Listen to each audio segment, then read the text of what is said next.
You know, our bodies are made of trillions of cells, and so many of them are dividing as we speak. It's this constant, fundamental process. But what's really mind-boggling is that it's all governed by this incredibly precise set of rules. Today, we're going to pull back that curtain and look at the elegant system that keeps all this division from just dissolving into total chaos. So how does it all work? Let's dive in. So yeah, this is the big mystery, right? With all that activity going on, how does the body keep everything in order? How does it know when to grow, when to stop, and, maybe most importantly, when to get rid of cells that aren't needed anymore? Well, the answer is in this super sophisticated internal control system, a whole series of molecular checks and balances, and we're about to unpack it piece by piece. All right, here's our game plan. First, we'll look at the cell's internal clock, the thing that sets the pace of life. Then we're going to zoom way in to meet the molecular gatekeepers that make all the big decisions. After that, we'll uncover the surprisingly elegant art of programmed cell death. And finally, we'll look at what happens when this whole system breaks down, which, as you might guess, leads to cancer. Okay, first up, the cell's internal clock. Now, you might think all cells just divide whenever they feel like it, but nope, not even close. The timing is incredibly precise, and it varies like crazy all over your body. Getting this coordination right is absolutely essential for everything, from building an embryo to just healing a little paper cut. I mean, just look at this incredible range. In a developing embryo, it's a total frenzy. Cells are dividing in less than 20 minutes. Your skin cells, which are constantly on the front lines, they cycle about every 12 to 24 hours. Your liver cells, though, they're playing the long game. They might divide just once every year or two, kind of keeping that ability in their back pocket. And then you have the true specialists, like mature nerve and muscle cells. They enter this permanent state called G0. Basically, they've retired from the dividing business for good. So this right here is the fundamental blueprint for a cell's life, the cell cycle. The easiest way to think about it is in 4 main stages. First up is G1. That's when the cell grows and just does its regular job. If it gets the green light to divide, it moves into the S phase. S is for synthesis, where it painstakingly copies every single piece of its DNA. Next is G2, another growth phase, where it double-checks its work and preps for the big show. And finally, you have M for mitosis, the moment of truth when it splits into 2. It's this beautiful, regulated loop. But how does a cell stop itself from making huge mistakes? Well, it uses these critical control points. And honestly, they work a lot like airport security. Before a cell can move on to the next phase, board the plane, it has to pass this really tough inspection. If anything at all looks off, the whole process gets shut down right there. And there are 3 of these main security gates. The G1S checkpoint is the big one, often called the restriction point. It's asking the tough questions. Are you big enough? Do we have enough nutrients? Is your DNA undamaged? Then, the G2M checkpoint makes sure that the DNA copying in the S phase went perfectly. And finally, the spindle checkpoint, during mitosis, does one last critical check.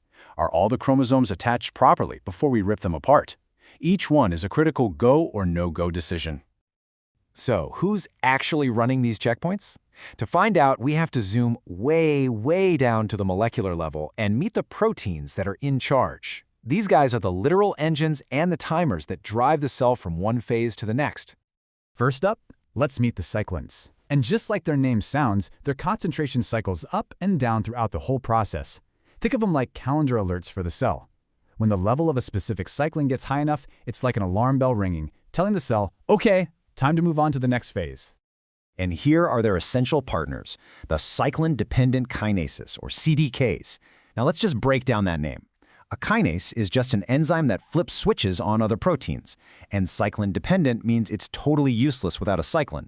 So you can think of the CDK as the engine, but by itself, that engine is turned off. It needs a key to start it, and that key, well, that's the cyclin.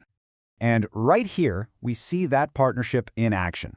When the right cyclin, the key, finds its specific CDK, the engine, they bind together and form an active complex. This is the ignition switch. Once that happens, the engine roars to life and pushes the cell right past the checkpoint and into the next phase.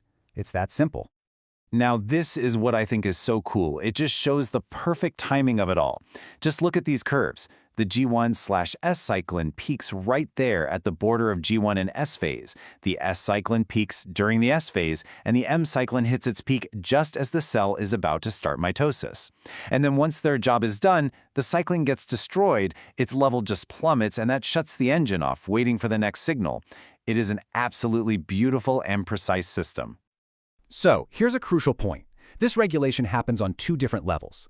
The internal regulators, the cyclins and CDKs, that's the cell's own quality control team. But cells are also listening to external signals from the rest of the body. Things like growth factors that shout, hey, we need more cells over here. Or even just signals from touching their neighbors that say, whoa, it's getting a little crowded, time to stop dividing. It's kind of like a room filling up with people. Once it's full, nobody else can come in. Okay, so far we've talked all about making new cells. But what about getting rid of the old or damaged ones? It might sound a little morbid, but for an organism to live, some of its cells have to know how to die. And this isn't a failure. It's a critical, programmed function called apoptosis. See, a cell can die in two very, very different ways. On the one hand, you've got necrosis. That's the messy one. It's accidental death from an injury, where the cell swells up, bursts, and just spills its guts everywhere, which causes a lot of inflammation. But apoptosis is the total opposite. It's this quiet, orderly, pre-programmed self-destruction. The cell shrinks down, neatly packages itself into these tidy little bundles, and then it gets gobbled up by its neighbors without anyone even making a fuss. And you can really see the difference here in their final moments. Look at apoptosis on the left. The cell membrane just kind of pinches off into these little bubbles, they're called blebs, and it carefully packages everything up for a nice, clean disposal. Now look at the right. Necrosis is just cellular chaos. It's a violent rupture that spews debris everywhere and triggers this big inflammatory alarm. So why is this orderly death so important? Well, check this out. As a mouse embryo develops, its paws start out as these little webbed paddles. Apoptosis is the molecular sculptor that comes in and carefully carves away all the cells between the digits to create a perfect little paw.